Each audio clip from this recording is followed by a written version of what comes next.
Vitamin C ने भरपूर असलेले खारातले म्हणजेच मिठाच्या पाण्यातले आवळे आज आपण बनवणार आहोत।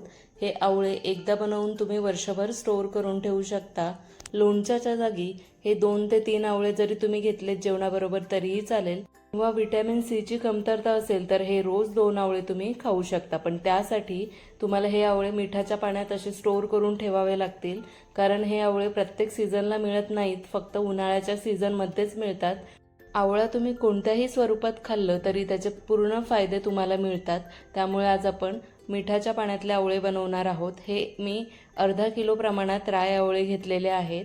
तर हे स्वच्छ पाण्यामध्ये धुवून घ्यायचे आणि त्यानंतर त्याच्यात देठाचे भाग जे असतील ते सगळे काढून घ्यायचे, कारण आवळे वर्षभर टिकण्यासाठी ते कुठेही टिचलेले नको, म्हणजे कुठेही फुटलेले नको, अख्खेचे अख्खे आवळे पाहिजेत, नाहीतर ते जास्त काळ टिकणार नाहीत।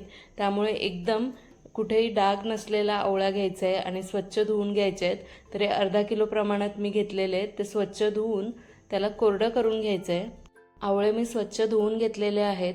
आता इथे मी एक पॅन घेतलंय आणि त्यात एका मध्यम आकाराच्या ग्लासने 4 ग्लास पाणी घेतलेलं आहे।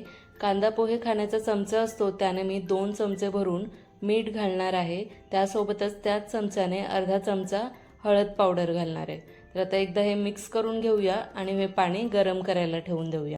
हळद आणि मिठामुळे कोणताही पदार्थ वर्षभर टिकण्यासाठी मदत होते।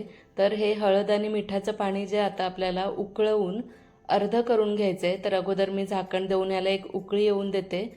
मोठे आवळे असतात त्याची रेसिपी सुद्धा मी अशाच पद्धतीने दाखवलेली, पण त्या व्हिडिओच्या खाली बऱ्याच कमेंट्स होत्या, बरेच लोकांचे डाऊट्स होते, तर तेच क्लिअर करण्यासाठी मी पुन्हा ही रेसिपी तुमच्यासोबत शेअर केलेली आहे।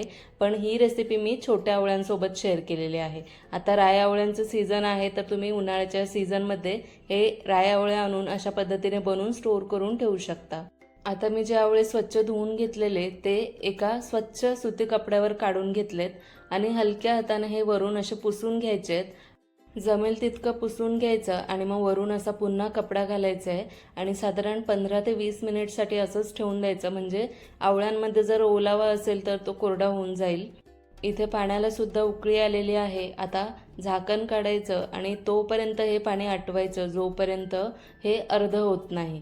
म्हणजे 4 ग्लास पाणी घेतलेलं ते उकळून चांगलं अर्ध पाणी झालं पाहिजे, एवढं आपल्याला उकळवायचं आहे। मीडियम गॅसवर ठेवून द्यायचं। आता हे आवळे तुम्ही पाहू शकता 20 मिनिट झालेले आहेत आणि पूर्ण कोरडे झालेले आहेत। यात जराही पाणी राहता कामा नये ह्याची काळजी घ्यायची, नाहीतर आवळे लवकर खराब होऊ शकतात। त्याचबरोबर हे आवळे मस्त अख्खेचे अख्खे असले पाहिजेत, कुठेही त्याचे असे मधून तुकडा निघालेला आहे असे आवळे घ्यायचे नाही, तुटलेले फुटलेले किंवा वरून डाग नसले पाहिजेत, नाहीतर लवकर आवळे खराब होऊ शकतात। ही गोष्ट नक्कीच लक्षात ठेवायची। हे पाणी उकळून आपलं अर्ध झालेलं आहे। आता गॅस बंद करून घेऊया। याचा रंग आता लालसर दिसत असेल, पण जसं जसं हे पाणी पूर्णपणे थंड होईल, नॉर्मल टेम्परेचरवर येईल, तर पुन्हा पिवळा रंग दिसायला लागेल। आता मी इथे काचेची एकदम स्वच्छ बरणी कोरडी करून घेतलेली आहे, त्यात जराही ओलावा नको। आता यात सगळे आपण आवळे कोरडे केलेले घालून घेऊया। बऱ्याच जणांच्या अशाही कमेंट्स होत्या माझ्या गेल्या व्हिडिओवर, ज्यात मी मोठे आवळे मिठाच्या पाण्यात कसे मुरवायचे ते दाखवलेलं। त्या व्हिडिओखाली मला अशाच कॉमेंट्स होत्या की असंही त्यात आपण पाणीच घालणार आहोत, मग आवळे थोडे ओले राहिले तर काय झाले, किंवा बरणीमध्ये ओलावा असला तर काय झालं, असंही पाणीच घालतोय। पण हे लक्षात घ्या की आपण हे पाणी चांगलं उकळवून घेतलेलं आहे। त्यात जर साधं पाणी गेलं तर मग हे आवळे खराब होऊ शकतात, कारण आपण हे हळदी आणि मिठाचं पाणी चांगलं उकळवून घेतलेलं आहे।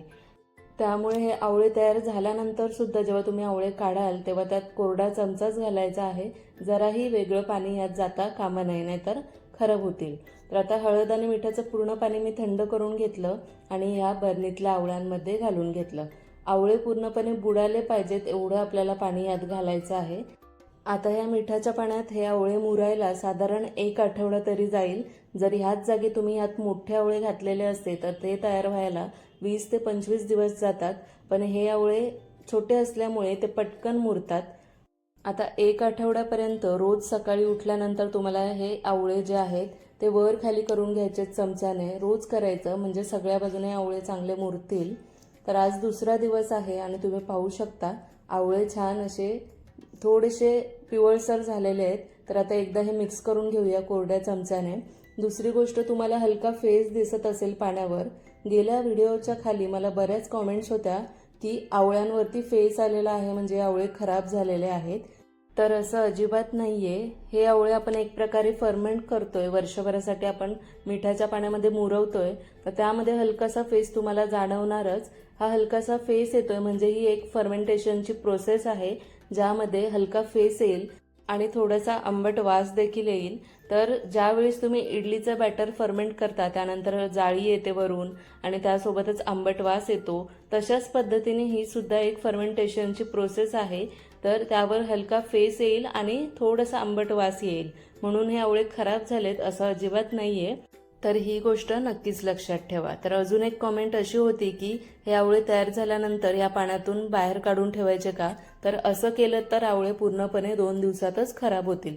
त्यामुळे हे मिठाच्या पाण्यामध्ये पूर्ण वर्षभर तुम्ही असेच ठेवा, जोपर्यंत संपत नाही तोपर्यंत.